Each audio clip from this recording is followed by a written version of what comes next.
Bangladesh cricket দল এমন একটা ক্রিকেট দল যেখানে সার্কাস ছাড়া আর কিছুই দেখা যায় না।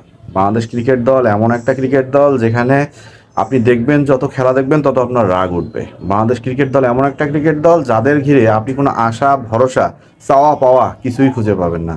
এই যে দেখেন, প্রথম টেস্টটা কত সুন্দর ব্যাটিং তারা করলো, কত সুন্দরভাবে নিজেদেরকে মানিয়ে নিল।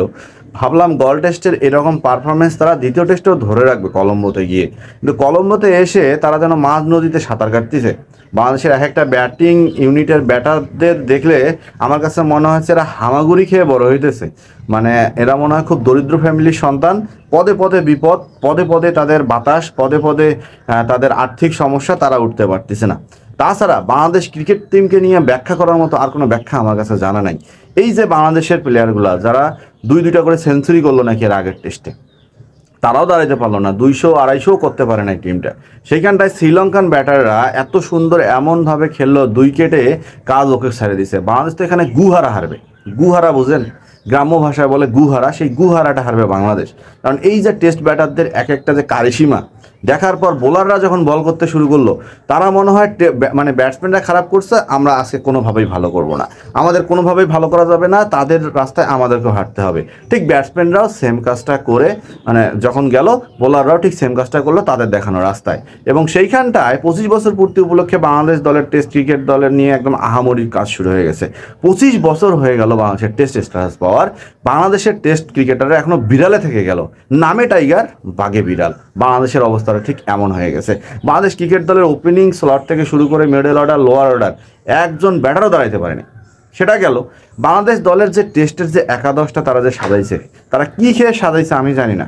আমার তো মনে হয় মৌসুমি ফল কাঁঠাল খেয়ে তাদেরকে নামাই দেওয়া উচিত ছিল, আম খেয়ে তাদেরকে নামাই দেওয়া উচিত ছিল। তাছাড়া 5টা দিনের টেস্ট ক্রিকেটে তারা মাত্র 2টা পেস বলার খেলা, একটা নাহিদ রানা আর একটা হচ্ছে ইবাদত হোসেন। তার 1.5 বছর পর ইবাদত টেস্ট খেলতে নামছে।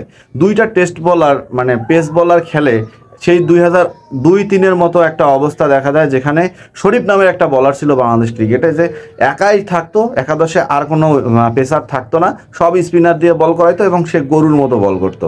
তারপরে শাহাদাত হোসেন রাজীবের কথা আপনাদের মনে আছে কিনা জানি না, ওই যে একাই থাকতো, অন্যদিকে আরেকটা বলার থাকতো, কুত্তার মতো বল করতো, কোনো উইকেট পাইতো না। বাংলাদেশের ব্যাটারদেরও মানে প্লেয়ারদেরও ঠিক সেম অবস্থা হয়েছে এই 2025 সালে এসে। নাহিদ রানা একের পর এক ডেলিভারি ছুটতেছে, মানে বিশাল বিশাল পেজে, উইকেট নাই। ইবাদত হোসেন বিশাল বিশাল পেজে ডেলিভারি ছুটতেছে, উইকেট নাই। তো এখন এই যে বাংলাদেশের টেস্ট খেলা, এরা যে টেস্ট প্লেয়িং নেশন, এদেরকে কেন স্ট্যাটাসটা দেওয়া হলো? এদের স্ট্যাটাসটাকে কেড়ে নেওয়া যায় না? যদি কেড়ে নিতে পারতো তাহলে আমার মনটা খুব শান্তি লাগতো, বিশ্বাস করেন। কারণ এরা টেস্ট খেলার কোনো যোগ্যতাই রাখে না বাংলাদেশ ক্রিকেট দল। বাংলাদেশ ক্রিকেট দলের ক্রিকেট খেলা দেখলে হাসি ছাড়া আর কিছু পাওয়া যাবে না। এদেরকে নিম্ন হলেও 50 বছরের জন্য নিষেধাজ্ঞা দেওয়া দরকার। কারণ এদের কাছে টেস্ট ক্রিকেট হচ্ছে খামখেয়ালিপনা টেস্ট ক্রিকেট। বাংলাদেশের এক একটা টেস্টের ব্যাটারদের টেম্পারেচার যদি মাপা যায় থার্মোমিটার দিয়ে জ্বরের মতো, তাহলে মনে হয় সেটা কখনোই উপরে উঠবে না, সবসময় খালি নিচের দিকে ডাউন হবে। বাংলাদেশের টেস্টের ব্যাটারদের টেম্পারেচার এরকম অবস্থা।